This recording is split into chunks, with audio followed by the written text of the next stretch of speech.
हरे राम राम राम हरे हरे, हरे कृष्ण कृष्ण कृष्ण हरे राम राम राम हरे हरे, हरे कृष्ण कृष्ण कृष्ण हरे हरे राम हरे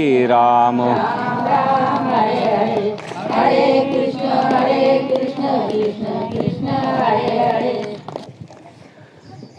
या गीतार्थाची थोरी. स्वे शंभू विवरी जेथ भवानी प्रश्न करी चमत्कारून. ग्रंथराज ज्ञानेश्वरी अध्याय क्रमांक 1 आणि त्या ओळीचा क्रमांक 70 क्रमांकाची ओळी बघाय. गुरुर ब्रह्म गुरुर विष्णू गुरुर्देव महेश्वर, गुरु साक्षात परब्रह्म तस्मै श्री गुरवे नमः, तस्मै श्री गुरवे नमः. या गीतार्थाची थोरी. स्वे शंभो विवरी जेथ भवानी प्रश्न करी चमत्कारोनी. आज या ठिकाणी शिवरत्न गणेश मंडळे नाही, शिवरत्न गणेश मंडळ आणि नवरात्र उत्सवाच्या या निमित्ताने चिंचणी ग्रामस्थ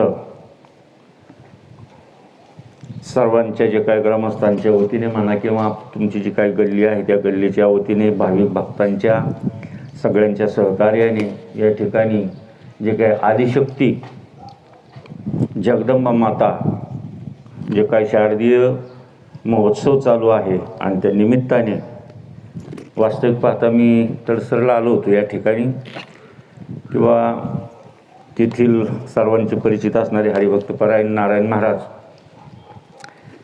यांनी या ठिकाणी रात्री सेवा आयोजित केलेली होती आणि एक थोडंसं निमित्त ज्याला आपण म्हणतो ना, रात्री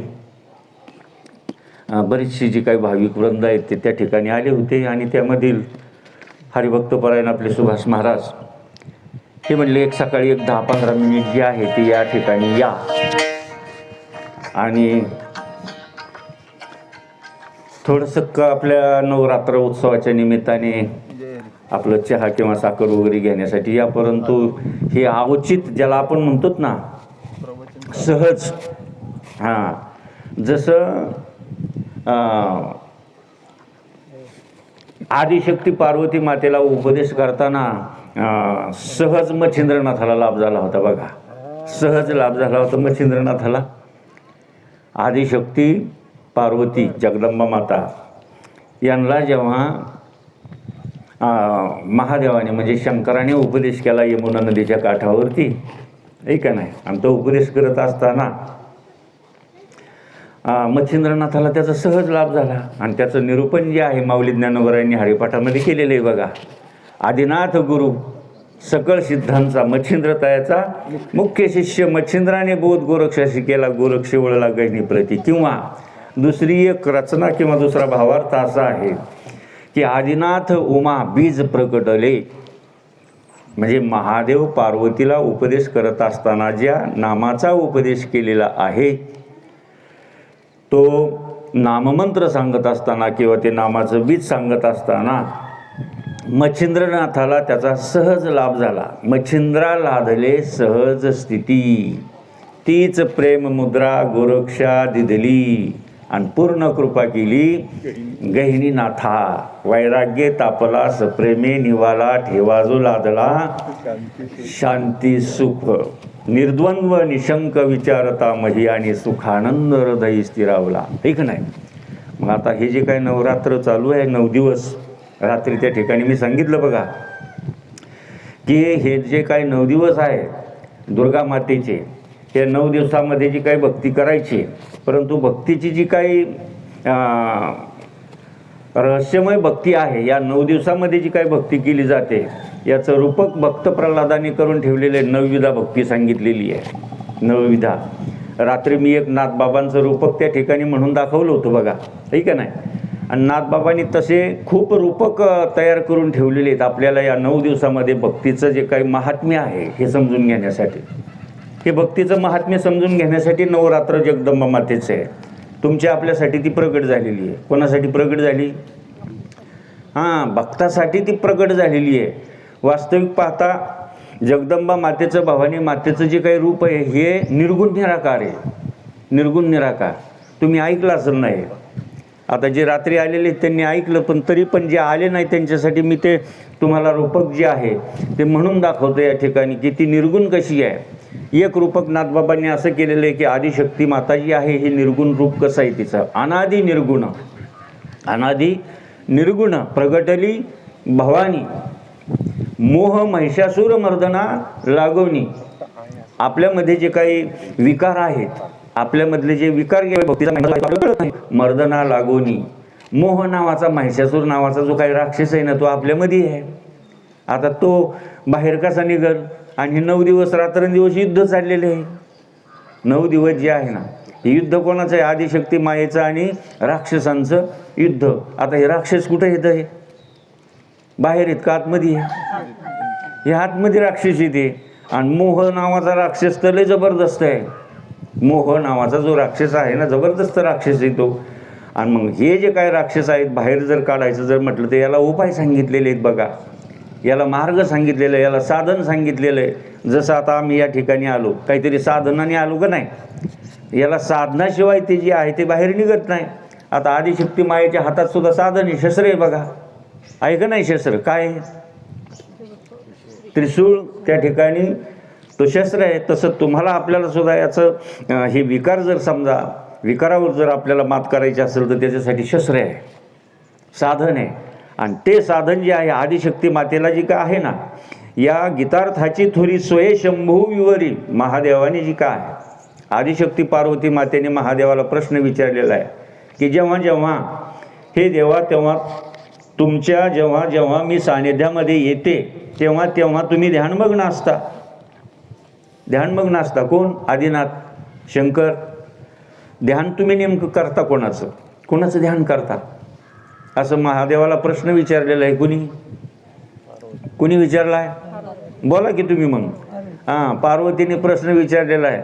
मी तुम्हाला वरण्यासाठी तुमचं अनुष्ठान केलं आहे, तुमचं व्रत वैकल्य केलेले आहे, ऐका नाही, 16 सोमवारचं उद्यापन केलं आहे म्हणजे तुम्ही माझ्या पदरात पडावं म्हणून.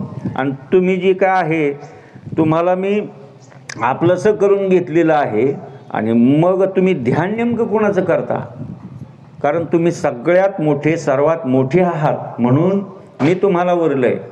आणि तरीही तुम्ही ध्यान करता. कोणाचं ध्यान करता? तर म्हटले मी माझ्याहीपेक्षा एक मोठा आहे त्याचं ध्यान करतो. माझ्याहीपेक्षा एक मोठा आहे. म्हणले तुमच्यापेक्षा मोठा आहे? म्हणले हो नक्कीच माझ्यापेक्षा मोठा आहे. आणि मग म्हटले आत्तापर्यंत तुम्ही मला ते सांगितलं नाही, तो असतो कुठे? म्हणले तो असतो प्रत्येक व्यक्तीच्या हृदयामध्ये, प्रत्येक प्राणीमात्राच्या हृदयामध्ये, प्रत्येक प्राणीमात्राच्या हृदयामध्ये असतो. म्हणले माझे पण आहे का? म्हणले हो तुझ्या पण आहे. नव्हे नव्हे किडामुंगीपासून ब्रह्मदेवापर्यंत सगळ्यांच्या हृदयस्थानी तो आहे. मग हे आत्तापर्यंत तुम्ही मला का नाही सांगितलं? म्हणले विचारल्याशिवाय सांगू नये. आहे का नाही? बरोबर आहे का नाही? विचारल्याशिवाय सांगू नये. आता एखादा प्रवासी चाललेला आहे, पायी चाललेला आहे, त्याने जर आपल्याला रस्ता विचारला तर मार्ग सांगावात का? रस्ता नाही विचारला तरी मार्ग सांगावात बरं?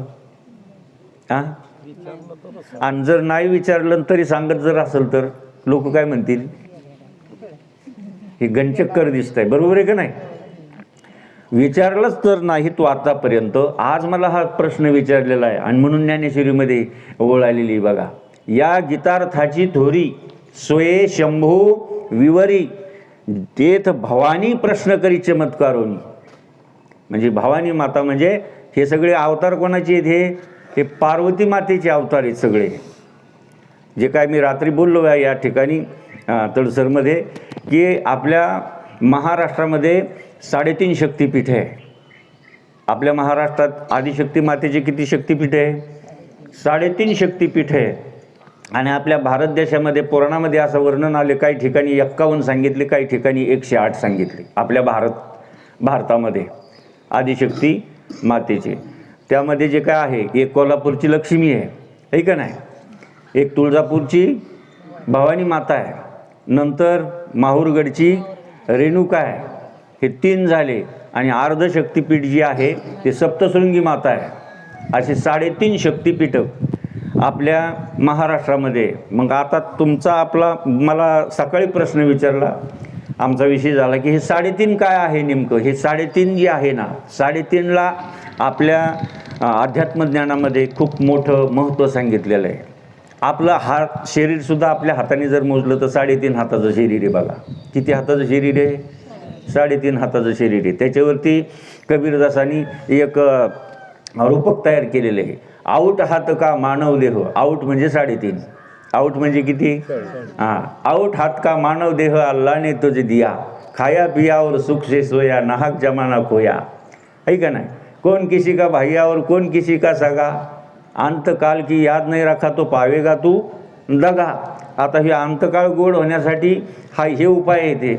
बघा आदिशक्ती मातेची जी काय आरती आहे त्या आरतीमध्ये सुद्धा सांगितलेलं आहे, दुर्गे दुर्गट भारी तुझविन संसारी, अनाथ नाथे आंबे करुणा विस्तारी, वारी वारी जन्म मरणाते वारी, हरी पडलो आता संकट निवारी. म्हणजे आपल्या पाठीमागे जे काही दुःख लागलेलं आहे, कशाचं दुःख लागलेलं आहे? सगळ्यात डेंजर पीडा आपल्या पाठीमागे लागलेली जन्माला येणे आणि मरणे. जन्माला येणे आणि मरणे ही पीडा लागलेली की नाही मावशी? आता ही पीडा बंद करायची का चालू ठेवायची? ही बंद झाली पाहिजे. आणि बंद करण्यासाठी असे जे काही उपक्रम आहेत, आदिशक्ती मातेने जे काही हे 9 दिवस आहेत, हे तुमचे आपल्यासाठी धारण केलेलं रूप आहे. तिने सगुण स्वरूपामध्ये का आलेली आहे? आणि म्हणून नाथबाबांनी जी आहे ना, तिच्याकडे एक मागणं मागितलेलं आहे. मागताना काय मागणं मागितलेलं आहे? मागणं मागताना असं मागितलेलं आहे की तू अनादी आहे. कारण त्या आदिशक्ती जगदंबा मातेच्या पासून जी आहे ना, ब्रह्म विष्णू आणि महेश यांची निर्मिती आहे. कोणापासून? आदिशक्ती मातेपासून. आणि ही आदिशक्ती माता जी आहे ती तुमच्या आपल्यामध्ये जी काय राहून द्यायचं होतं वित्तू नाही.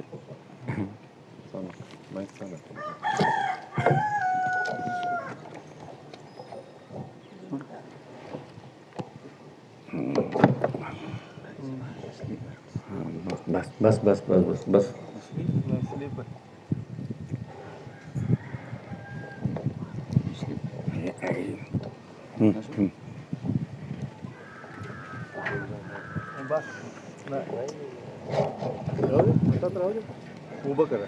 राहू द्या, तुम्ही सोडा आता.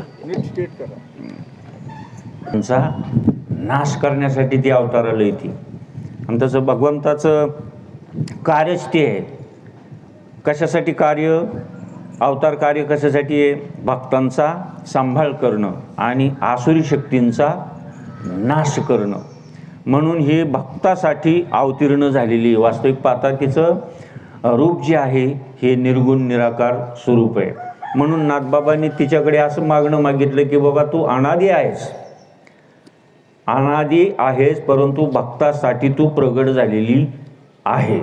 अनादी निर्गुण प्रगटली भवानी, मोह महिषासूर मर्दना लागोनी, त्रिविध तापांची करावया झाडणी, आणि भक्ता लागी तू पावशी निर्वाणी. मी तुझ्याकडे एक जोगवा मागतोय, पदर पसरवतोय. आईचा जोगवा जोगवा मागे, द्वैत सारोनी माळ मी घालीन. द्वैत, आता आपल्यामध्ये हे विकार आहेत ना, मोह नावाचा राक्षसी, आपल्याकडे द्वैत पण आहे. मग आता ही द्वैत रात्री मी वारंवार हे का सांगतो की लक्षात राहण्यासाठी, द्वैत जोपर्यंत आपल्यातलं जात नाही तोपर्यंत आपल्याला भक्तीची काही साथ आहे ती लाभत नाही. माऊली ज्ञानोबारांनी हरिपाठात सांगितलं, तुम्ही हरिपाठ म्हणता बघा, द्वैताची झाडणी गुरुविन ज्ञान त्या कैसे कीर्तन घडेल ना, आम्ही द्वैताची झाडणी झाली पाहिजे. मग ते द्वैत घालव, माझ्यामध्ये जे काय द्वैत आहे ते घालव, हे मी तुझ्याकडे मागणं मागतोय. हे 9 दिवसामध्ये ते मागणं मागायचं आहे. आपण मागतोय का ते मागणं? नाही मागत. हे मागणं त्या जगदंबा मातेकडे हे मागणं नाथबाबांनी मागितलं की मी द्वैत सारोनी माळ मी घालीन, हाती बोधाचा झेंडा घेईन. कोणत्या बोधाचा? जीवनामध्ये येऊन संतांना शरण गेलं पाहिजे, कारण संताशिवाय मोक्ष नाही. जसा आईशिवाय जन्म होत नाही तसा संताशिवाय मोक्ष नाही. कारण बिगर आईचा जन्म होतो का? नाही होत. बिगर आईचा जन्म का होत नाही, आणि संताशिवाय मोक्ष नाही. म्हणून या ठिकाणी नाथबाबा म्हणतात की द्वैत सारोनी माळ मी घालीन, हाती बोधाचा झेंडा घेईन, आणि भेदरहित वारीशी जाईन. आता आपल्यातले भेद संकल्प विकल्प हे मावळलेत का बरं? सांगा बरं तुम्ही मला. माझ्या सकट मी पण तुमच्या बेरजेमध्ये आहे. मग हे मावळले पाहिजे, त्याच्यासाठी ती प्रगट झालेली आहे. या 9 दिवसामध्ये आपल्याला हे 9 प्रकारे समजून घ्यायचे आहेत, कारण भक्तीचे 9 प्रकार सांगितलेले आहे. भक्तीचे किती प्रकार आहे? 9 प्रकार आहेत भक्तीचे. आणि हे 9 प्रकार कोणते आहेत? म्हणजे 9 रस्ते सांगितलेले आहेत. तसे जर समजा बारीक जर विचार केला, आपला जो काही देह निर्माण केलेला आहे, आता आपण घटाची जी काही स्थापना करतो, घटाची स्थापना करतो की नाही आपण? हां. आणि घटाची स्थापना केल्याच्या नंतर प्रत्येक दिवशी जी आहे भक्ती कुठल्या प्रकारे करायची, त्याचं रूपक जे आहे हे मांडून ठेवलं बघा संतांनी. देवी भागवतामध्ये पण तो विषय गेलेला आहे. कारण आदिशक्ती मातेचा जो ग्रंथ आहे ना देवी भागवत, ते मोठं पुराण आहे. ते पुराणाचं तुम्ही आपण जे आहे श्रवण मनन करत नाही आदिशक्ती मातेचं, कारण 9 प्रकार त्यामध्ये मांडलेले आहेत. मग त्या ठिकाणी आपण घटाची स्थापना करतो, त्यामध्ये विविध प्रकारचं धान्य वगैरे टाकतो. पण याचा सिद्धांत असा आहे की तो जे काही मातीचा घट असतोय ना, तो कशाचा असतोय घट? आणि ह्यो घट कशाचा आहे? हां, ह्यो पण घट कशाचा आहे? मातीचा आहे. खाली सुद्धा आपण काय टाकतो? माती टाकतो. आणि त्याच्यावर घट कशाचा बसवतो? मातीचाच बसवतो. तो घट खालवतो कधी? हां हां. मग 9 दिवस जे काही उपास झालेले आहेत, घट हलवल्याच्या नंतर उपास सुटला जातो. बरोबर आहे का नाही? मग तसा सिद्धांत तसा असा आहे की बा हा सुद्धा एक मृत्तिकेचा घट आहे. ओले मृत्तिकेचे मंदिर, म्हणजे हे मातीचं मंदिर आहे, मातीचा घट आहे. आता याला सुद्धा 9 दरवाजे आहे. याला सुद्धा किती दरवाजे आहे? 9 दरवाजे आहे याला पण. हे 9 भक्तीचेच 9 दरवाजे आहेत हे. कबीरदासांनी त्याचं वर्णन केलेलं आहे. बंगला खूप बनाया बे अंदर नारायण सोया, इस बंगले को 10 दरवाजे, बीच में पवन का खंबा. कारण एक दरवाजे जे आहे ते भगवंताचा दरवाजा आहे याला, आणि बाकीचे 9 दरवाजे जे आहेत ते दुसरे दरवाजे आहेत. 9 दरवाजे मोकळे आणि 1 दरवाजा बंद आहे. किती दरवाजे आहे? 9 दार आहेत याला. हे 9 भक्तीचेच 9 दरवाजे आहे. कारण जगद्गुरु तुकोबारांनी व्याख्या केलेली, तुका म्हणे 9 भक्ती जाणे तो शुद्ध किंवा सिद्ध पुरुष त्याला समजावा. मग आता 1 दरवाजा बंद आहे, तो दरवाजा आहे देवाचा. म्हणजे त्या ठिकाणी आपल्याला भक्ती करण्यासाठी उतरता येतं बघा. आणि तो दरवाजा संतांकडे गेल्याशिवाय आपला उघडत नाही, कारण तो बंद आहे दरवाजा, आणि त्याची किल्ली आहे संतांकडे. त्याची किल्ली कोणाकडे? त्या दाराची. आपले बाकीचे दार आहेत 9 दारं वगैरे जे आहेत ना, हे मोकळे आहेत, खुल्ले दार आहेत ते. आणि 1 दरवाजा बंद आहे, त्याला लॉक लावलं आणि त्याची चावी आहे संतांकडे. तुका म्हणे किल्ल्या आणि संत हाती दिल्या, संताकडे त्याची किल्ली आहे. आता आपण जर समजा ती किल्लीच नाही, अजून कुलूपच उघडून आतमध्ये प्रवेश नाही केला, आणि हे फक्त आपण काय करतोय, याचा सिद्धांत घेतला पाहिजेत ना. ह्या नवरात्रीतून हा याचा सिद्धांत काढला पाहिजे. आपण 9 दिवस काय करतो? व्रत वैकल्य करतो. बरोबर आहे का नाही? जगदंबा मातेची आराधना करतो. ही आराधना जी एवढ्यासाठी करायची आहे. म्हणून द्वैत सारोनी माळ मी घालीन, हाती बोधाचा झेंडा घेईन, भेद रहित वारीशी जाईन, आणि आईचा जोगवा मागे. 9 भक्तीच्या करुणी नवरात्रा. 9 भक्तीच्या काय करीन मी? नवरात्रा. आणि पोटी मागेन ज्ञानपुत्रा. आपल्याला भक्तीचं ज्ञान पाहिजेत का नाही? आपण भक्ती करतो, पण भक्तीचं ज्ञान आहे का आपल्याकडे? नाही. मग पोटी तेवढं तिच्याकडे मागणं मागितलं पाहिजे आपण. पोटी मागेन ज्ञानपुत्रा आणि दंभ सासऱ्या पाडीन कुपात्रा. कारण दंभ नावाचा सासरा आहे याच्यामध्ये, तो भक्ती करण्यासाठी जे आहे ना ते आपल्याला करून देत नाही, ते आडवा येतो. त्याला कुपात्र म्हणजे तो भक्ती करण्याच्या योग्यतेचा नाही. कोण? दंभ. दंभ म्हणजे काय? अहंकार. अहंकार आपल्याला भक्ती करून देत नाही. कारण याच्यामध्ये वर्णन केलेले आहे बघा, नवल अहंकाराची गोठी, न लगे अज्ञानाच्या पाठी, साज्ञानाच्या झोंबे कंठी, नाना संकटे नाचवी. तो अहंकार आपल्याला भक्ती करून देत नाही. मग दंभ जे आहे, दंभ नावाचा सासरा जो आहे त्याला कुपात्र ठरवलेलं आहे त्या ठिकाणी. आणि धरीन सद्भाव आंतरीच्या मित्रा. आंतरीचा मित्र कोणता? आंतरीचा मित्र म्हणजे आपला आत्मा. आत्मा हा आपला आंतरीतला मित्र आहे. त्याच्या ठिकाणी सद्भाव धरला पाहिजे. म्हणून हे जे काही 9 दिवस आहेत, आता यामधली पहिली जी काही भक्ती सांगितलेली आहे आपल्याला, आता जसं मी तुम्हाला सांगतोय तुम्ही ऐकताय, सगळ्यात श्रेष्ठ भक्ती श्रवण भक्ती सांगितली. तिचा 1 नंबर आहे. सगळ्यात मोठी भक्ती कोणती आहे? श्रवण भक्ती.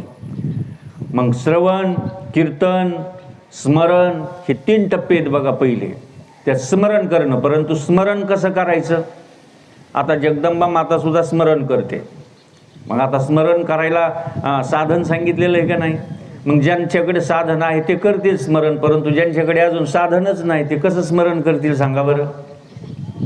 ज्यांच्याकडे अजून साधन नाहीचे स्मरण करायसाठी, याला साधन लागतं.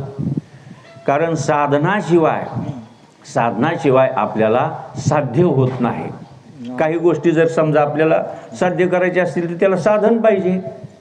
मग आता आपल्याला साधन जर नसेल तर तिथपर्यंत पोहोचता येईल का? आता आपल्याला उदाहरणार्थ सांगलीला जायचं आहे आणि मग आता लवकर पोहोचायचं आहे, मग साधन नको का? साधन पाहिजेत का नाही?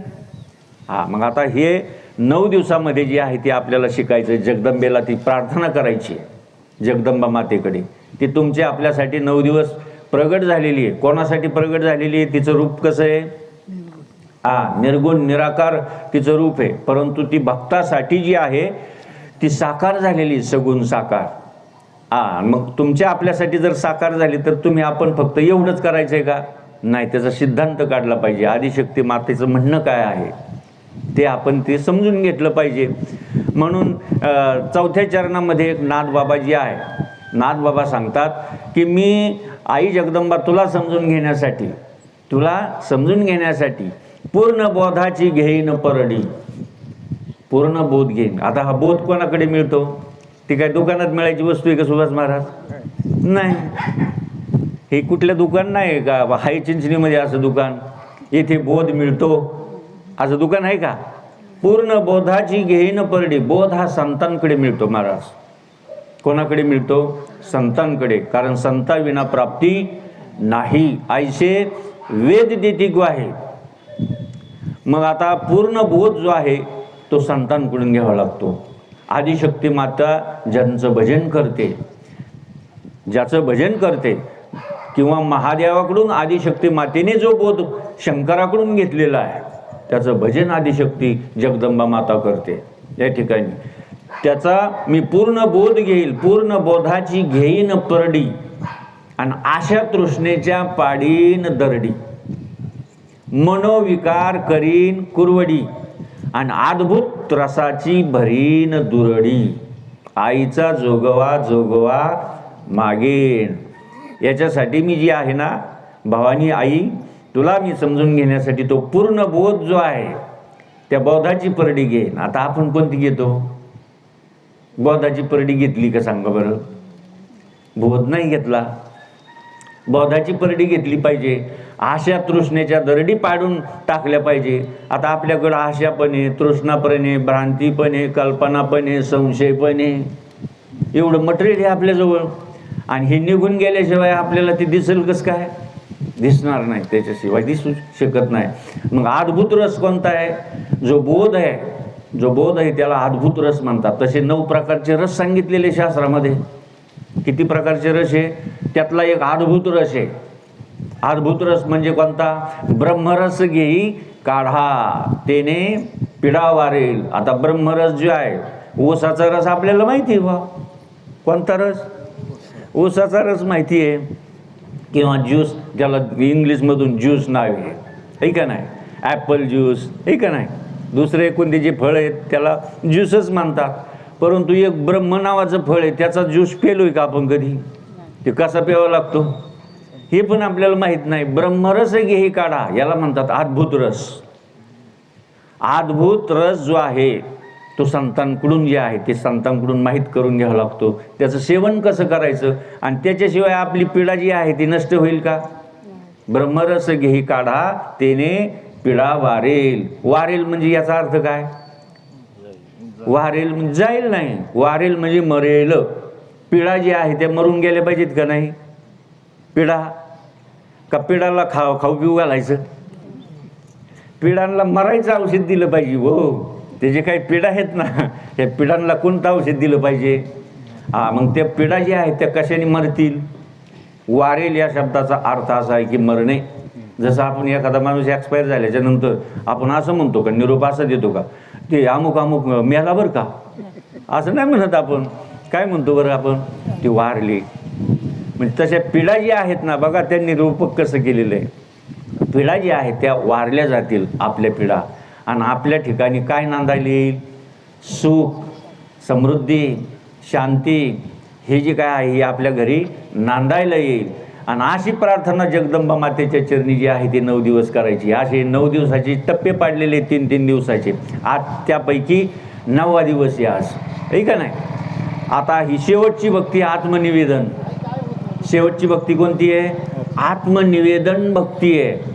आता हे भक्तीचे प्रकार जे आहेत ना, हे कुणी कुणी केली किंवा त्यांना कसं प्राप्ती झाली, कुणी कुणी केली वा, आणि त्यांना कशी प्राप्ती झाली, आता हे सांगायला खूप त्याला मोठंही आहे. कारण कीर्तन भक्ती, आपले श्रवण भक्ती, स्मरण भक्ती, पादसेवन भक्ती, दास्यत्व भक्ती, अर्चन भक्ती, वंदन भक्ती, आणि शेवटची जी काय आजची जी काय भक्ती आहे ती ही 9वी भक्ती आहे. ही 9वी भक्ती आहे. मग आता त्या ठिकाणी त्याचं स्मरण करायचं कसं? आणि हे स्मरण जे आहे आदिशक्ती माता जे आहे नाथबाबांनी हे मागून घेतलं. आणि हे केल्याच्या नंतर मी काय करेल माहिती आहे का? हे केल्याच्या नंतर काय करेल? आपण निसंग होतो त्या ठिकाणी. कसलाच विकार जो आहे तो आपल्यापाशी वास्तव्याला राहत नाही. आता साजने झाले मी निसंग, विकल्प नवऱ्याचा सोडिला संग, काम क्रोध हे झोडिले मांग, आणि केला माझा मार्ग मोकळा सुरंग, आईचा जोगवा जोगवा मागे. मी निसंग होईल. मग आता आपण झालो की निसंग? नाही झालो निसंग. मार्ग जो आहे तो मोकळा, सुरंग केलाय का? सुरंग म्हणजे, सुरंग शब्दाचा अर्थ आहे सरळ. सुरंग म्हणजे काय? सरळ मार्ग. आता आपले वाकडे मार्ग आहे, अजून आपले सगळे वाकडे तिकडे मार्ग आहे. मग आता हे संतांकडे जाऊन सरळ करून घेता येतं आपल्याला. आणि हे कार्य कशासाठी? तर शेवटच्या चरणामध्ये नाथबाबा जे आहे ते नाथबाबा काय सांगतात? असा जोगवा माणसाने मागावा. असा, आई तुझ्या या महाद्वारामध्ये जे आहे ना, मी असा जोगवा मागणार आहे की असा जोगवा मागून ठेविला, आणि जाऊन नवस मी महाद्वारी फेडीला. एकपणे जनार्दन देखील जन्म मरणाचा फेरा चुकविला. आईचा जोगवा मागे. एवढ्यासाठी आदिशक्ती माता जी का आहे ती प्रगट झालेली आहे. आणि ही माहिती वगैरे जी का आहे ही सत्संगाशिवाय माहीत होत नाही. तुम्हाला सांगतो, याला संत पाहिजे. कारण प्रत्येक शास्त्रामध्ये सांगितलेलं. आता आदिशक्ती मातेने सुद्धा गुरु केलेले. कोणाला गुरु केले? कोणाला केले सांगा बरं? आदिशक्ती मातेचे गुरु कोणी? महादेव आहे, शंकर आहे. म्हणून या गीतार्थाची थोरी स्वये शंभू विवरी, तेत भवानी प्रश्न करी चमत्कारुनी. आदिशक्ती मातेने प्रश्न केलेला आहे त्या ठिकाणी. आता भक्तीच्या पेठेमध्ये खूप लोक आहे तुम्हाला सांगतो, पण भक्ती जी आहे ती भक्ती कळली पाहिजे. भक्ती ह्या शब्दाची व्याख्याच अशी आहे, जीव शिवाचं मिलन, शिवशक्तीचं मिलन, याला भक्ती म्हणतात. शिव आणि शक्ती, जीव आणि शिव यांचं मिलन झालं पाहिजेत ना. आणि मिलन झाल्याच्या नंतर त्याच्यातून एक जन्म होत असतो, बरोबर आहे का नाही? मिलन झाल्यानंतर त्यातून एक जन्माला येत असतं. तो काय जन्माला यायला पाहिजे भक्तीच्या पेठेत? जीवा शिवाचं मिलन झाल्याच्या नंतर ज्ञान जन्माला येतं. काय जन्माला येतं? ज्ञान जन्माला आलं पाहिजे.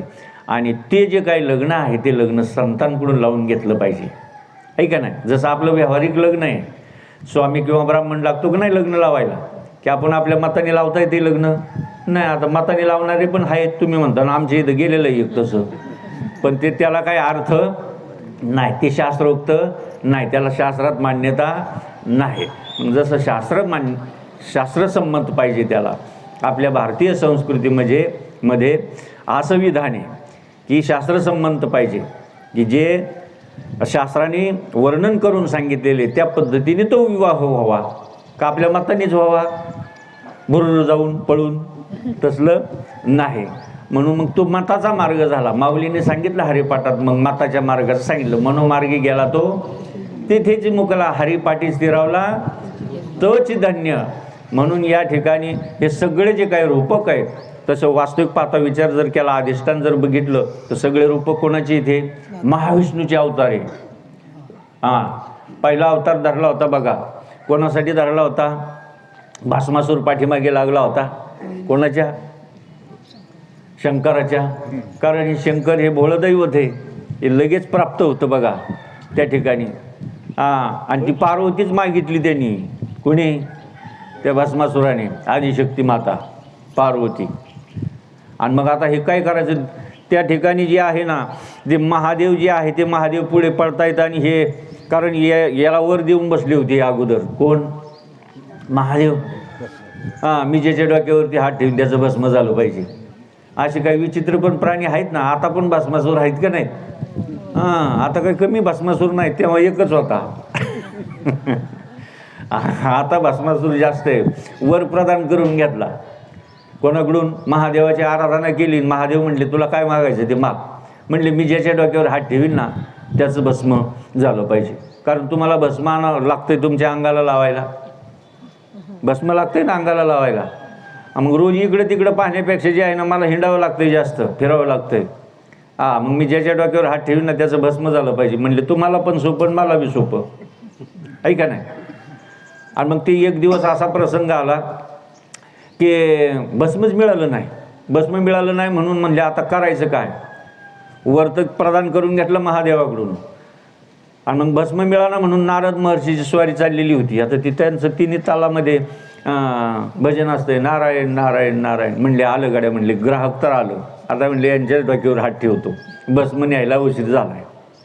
आणि त्या ठिकाणी नारद महर्षीच्या डोक्यावर हात ठेवायला लागले. अरे म्हटले काय करून राहिले तुम्ही? भस्म लागतंय म्हणले. मला मारून काय मिळणार आहे का? याच्यापेक्षा ज्यांनी तुम्हाला वर दिलाय ना त्यांच्याच डोक्यावर हात ठेवा की. ज्यांनी तुम्हाला वर दिलेलं आहे त्यांच्या डोक्यावर हात ठेवा. पार्वती बी तुमची होईल, ऐका नाही. तुम्हाला जर असं जीवन जगायचं असेल तर आदिशक्ती जगदंबा मातेचं, पार्वती मातेचं स्वरूप काय आहे? सगळ्या तिन्ही तालाला लाजवील असं स्वरूप आहे तिचं, जगदंबा मातेचं. आणि अशी आदिशक्ती जी काय आहे ना, तिच्या म्हणले ती तुमची कोण होईल? मग त्यांच्या डोक्यावरती हात गेले ना हे भस्मासूर महादेवाच्या डोक्यावरती हात ठेवायला. हात ठेवायला गेल्याच्या नंतर आता हे घाबरले. कोण? महादेव घाबरले. महादेव पुढं पाठीमागे कोण? आता ही काळजी पडली विष्णू भगवंताला. म्हणले हे असंच भोळं दैवत आहे, कोणाला काही देतंय. आणि मग त्या विष्णू भगवंताला जे आहे मोहिनीचं रूप धारण करावं लागलं. कोणाचं? आदिशक्ती जगदंबा माता पार्वतीचं रूप धारण केलं आणि त्यांच्यामध्ये आडवे आले. त्यांच्यामध्ये आडवे आले. आणि आडवे होऊन जे आहे ना ते जे काही मोहिनीचं रूप होतं त्यांनी त्या भस्मासुराला अडवलं. अडवल्याच्या नंतर सांगितलं, बाबा का म्हणून शंकराच्या पाठीमागे लागलाय तुम्ही हातपाय धुवून?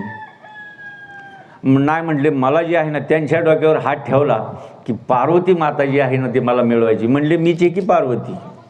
मीच आदिशक्ती पार्वती माता आहे. नका म्हणले त्यांच्याकडे जाऊ, मी तुम्हाला होऊन वर मला घालायला तयार आहे की. होऊन घालते की वर माला तुम्हाला? बरं, होऊन वर माला घालते म्हणल्यावर मग पण माझी एक इच्छा आहे. म्हणले काय?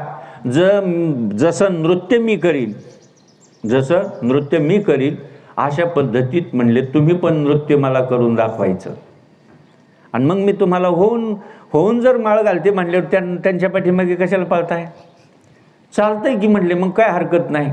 मग त्या मोहिनीचं रूप घेतलेलं जे काय विष्णू भगवंताने, मग ते मोहिनीचं रूप घेताना त्यांनी एक नृत्य सुरू केलं. नृत्य करत असताना जे काय आहे ना, असं वाकडं तिकडं नृत्य, तांडव नृत्य आहे बघा ते. आणि मग ते असं ते डोक्यावर हात, कमरेवर हात, आणि मग म्हणले मला दाखवा असं करून, मी घालते लगेच तुम्हाला वर माला. आणि मग ते तसं नृत्य करून दाखवल्याच्या नंतर ते भस्मासूर लागला ते नृत्य करायला लागल्याच्या नंतर त्या ठिकाणी त्याने स्वतःच्याच डोक्यावर हात ठेवून घेतला. ते जागेवर झालं भस्म, आहे का नाही? म्हणजे जागेवरती भस्म झालं. म्हणजे अशा काही गोष्टी आहेत तुम्हाला सांगतो की त्यांनी असे रूपक जे आहेत, हे रूपक भरपूर केलेले. आदिशक्ती माता ही सगळ्या जगाची जननी आहे. सगळ्या जगाची कोणती आहे? ही जननी आहे, म्हणून तिला आदिशक्ती म्हणतात. तिला निर्माण केलेलं नाही कुणी. ती आदी म्हणजे आधी नाही, मध्य नाही आणि नंतरही नाही. ती त्याच्याही पलीकडची आहे, म्हणून ती अनादी आहे. ती कशी आहे? अनादी. मग अशी जी काय अनादी जगदंबा माता आहे, ते वर्षातून एकदा 9 दिवस तुमच्या आपल्यासाठी सगुण रूप धारण करून येते बघा. आता याचे बरेचसे शास्त्रामध्ये वर्णन केलेले आहे की आदिशक्ती मातेला जेव्हा महादेवाने हा प्रसाद दिलेला आहे, मग आपण त्या प्रसादासाठी पराकाष्ठा केली पाहिजेत का नाही? जर जगदंबा मातेने पराकाष्ठा केली होती, ते मागून घेतलं का नाही? आपण मागून घेतलं पाहिजेत का नाही?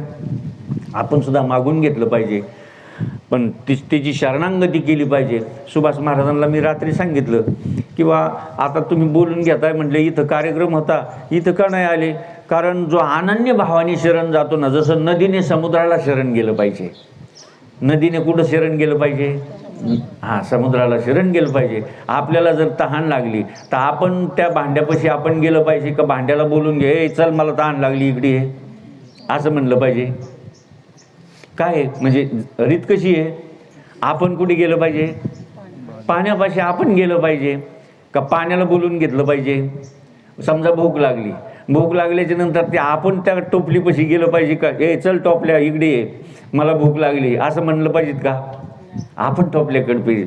मग आपण टोपल्याकडे जाणे हा अनन्य भाव. सुभाष महाराज, जो मज होय अनन्य शरण, त्याचे निवारी मी जन्म आणि मरण, शरणांगत शरण्य मीची एको.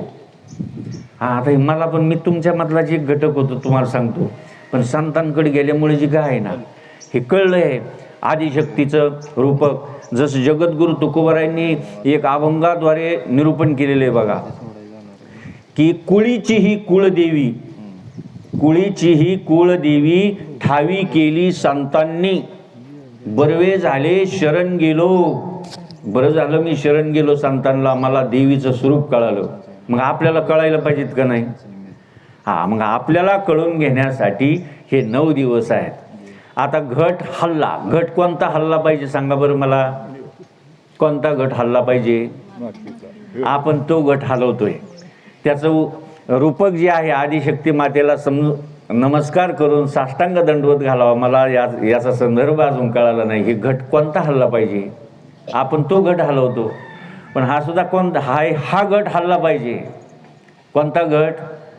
हा घट या शरीर रूपी जो काही घट आहे ना, हा घट हल्ला पाहिजे. कधी हलतो हा? आता मग हलतोय, हालचाल करतोय घट, परंतु हे भक्तीच्या रसाने हल्ला पाहिजे. हो, 9व्या दिवशी हल्ला पाहिजे घट. 9व्या दिवशी किंवा दसऱ्याच्या दिवशी घट हल्ला पाहिजे, आहे का नाही? कशाने हलतो तो घट? हे 9 दिवस जी काही भक्ती केली, संतांची शरणागती केली, संतांकडून तो बोध घेतला. तुम्ही आता ऐकले ना रूपक? बोध घेतला, पूर्ण कृपा त्यांची झाली. आणि मग त्याचं जे काही चिंतन आहे ते चिंतन करायला लागल्याच्या नंतर 9व्या किंवा 10व्या दिवशी हा घट हल्ला पाहिजे. मग उपास सुटतो. तो घट हल्ला पाहिजे तो. आता आपण कोणता हलवतोय घट?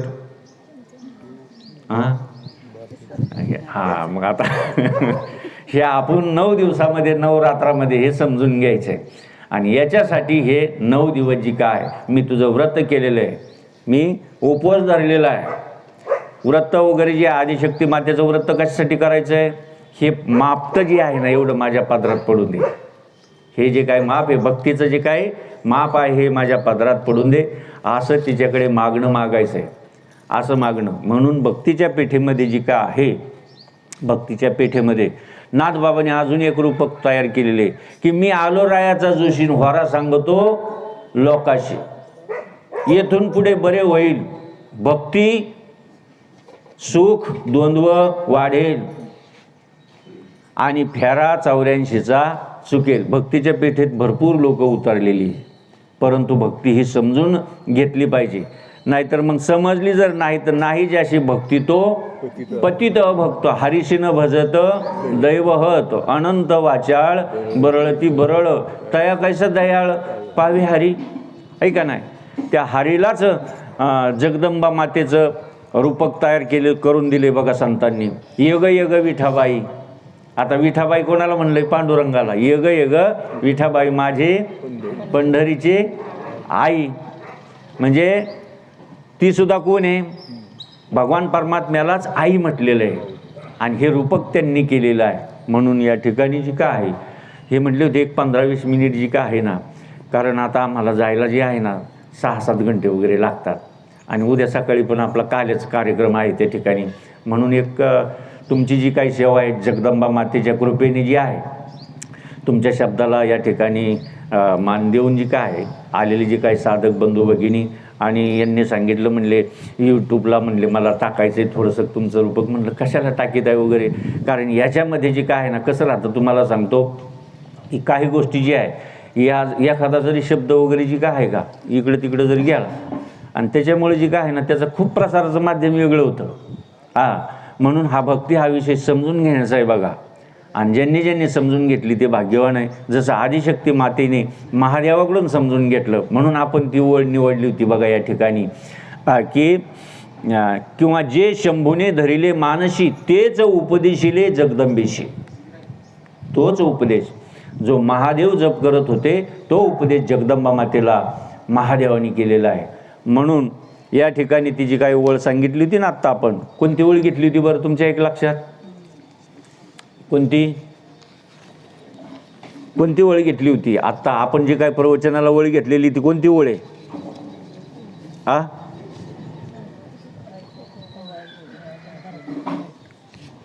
ती वाऱ्याने गेलं ना इकडे तिकडं.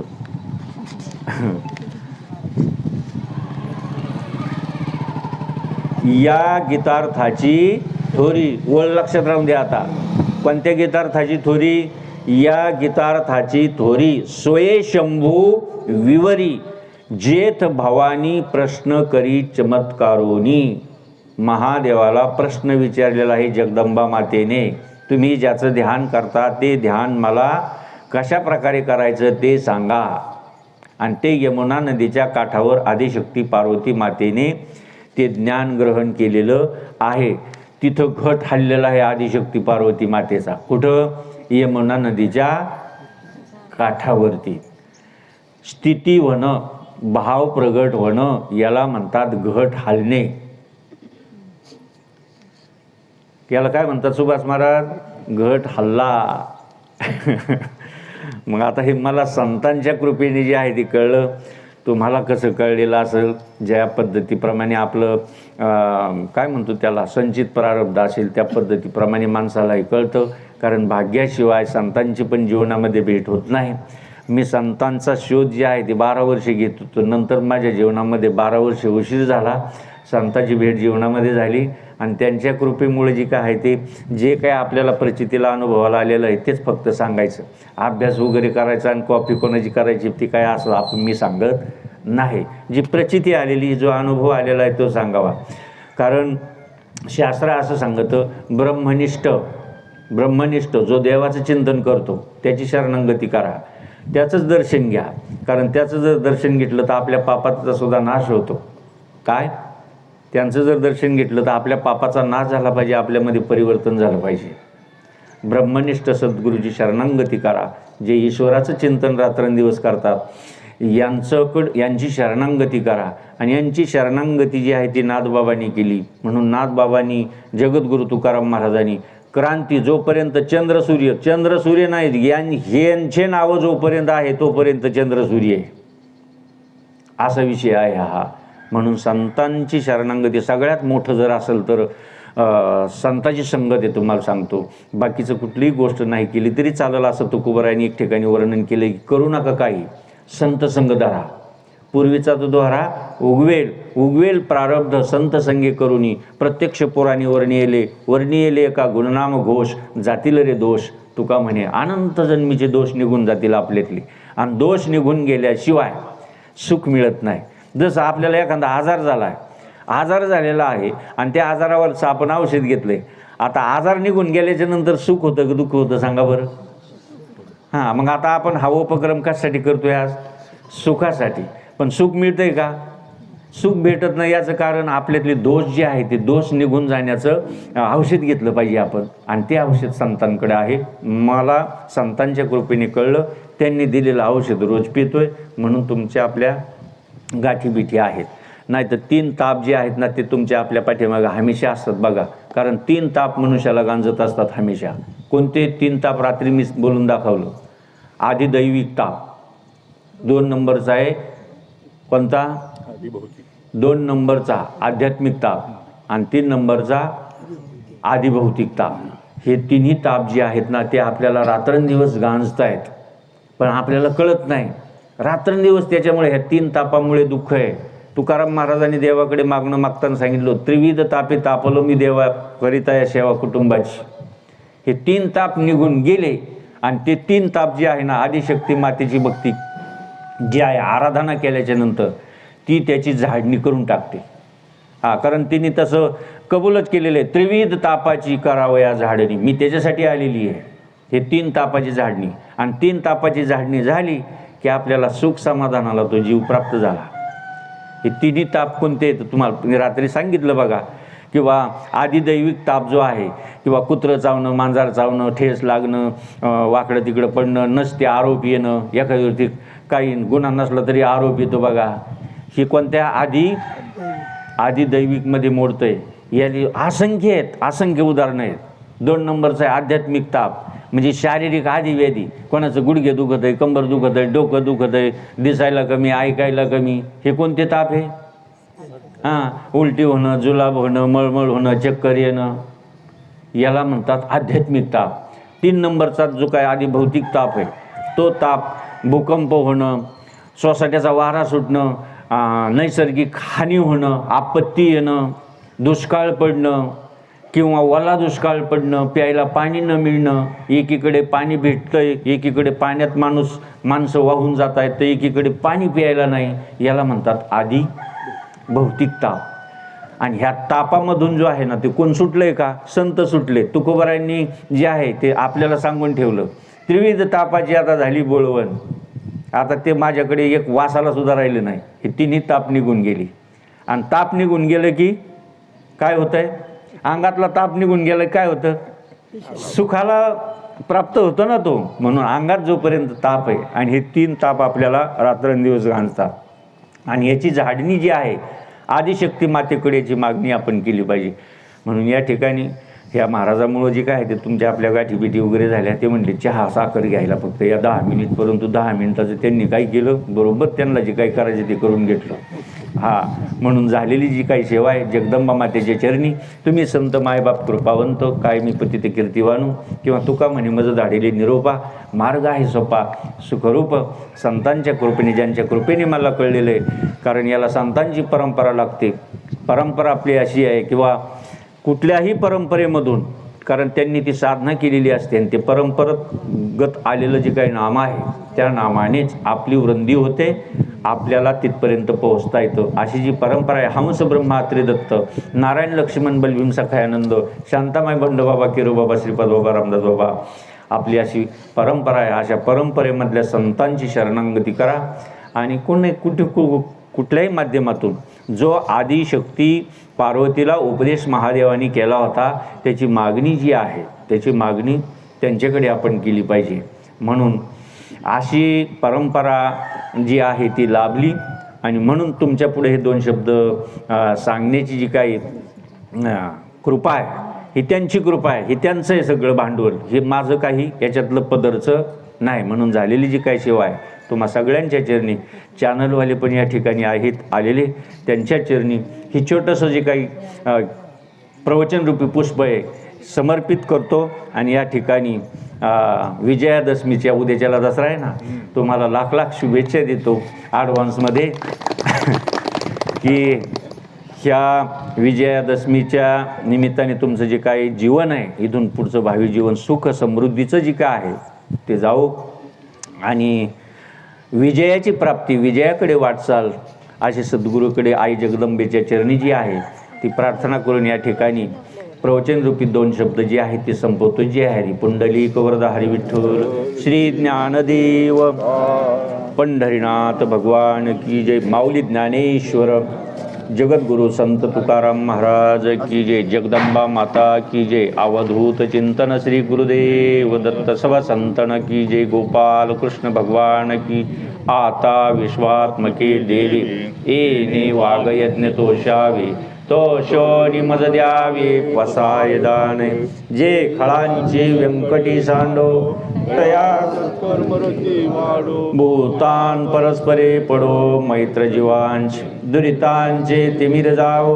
विश्वस्वधर्म सूर्य पाहो. जोन जे वांछील तो ते लाहो. प्राणीजात वर्षत सकळ मंगळी. ईश्वरनिष्ठांची मांदियाळी. अनवरत भूमंडळी भेट तू तया भूता. चला कल्पतरूंचे आरव. चेतना चिंतामणींचे गाव. बोलते जे अर्णव पियुषान. चंद्रमे जे आलांछन. मार्तंड जे तापहीन. ते सर्वही सदा सज्जन स्वैरे होतू. किंबहुना सर्व सुखी पूर्ण होवोनी तिनी लोकी. भजिजो आदिपुरुषी अखंडित आणि ग्रंथोपजीविये. विशेष लोकी ये दृष्टा दृष्ट विजय होवावी. तेथ म्हणे श्री विश्वेश्वराहो. हा होईल दान पसावो. येणे वरे ज्ञानदेव सुखिया झाला. येणे वरे ज्ञानदेव सुखिया झाला. येणे वरे ज्ञानदेव सुखिया झाला. हरि ओम. शांती शांती शांती. सदा सर्वदा योग तुझा. तुझे कारणी देह माझा. उपेक्षू नको गुणवंता अनंता.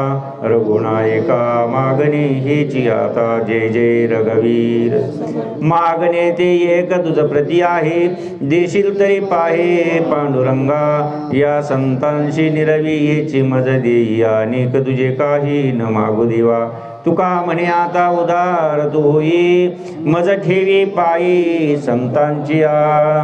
मागणे ते एक तुझ प्रती आहे. देशील तरी पाही पांडुरंगा. तुकाराम तुकाराम तुकाराम तुकाराम तुकाराम. गोपाल कृष्ण भगवान. हे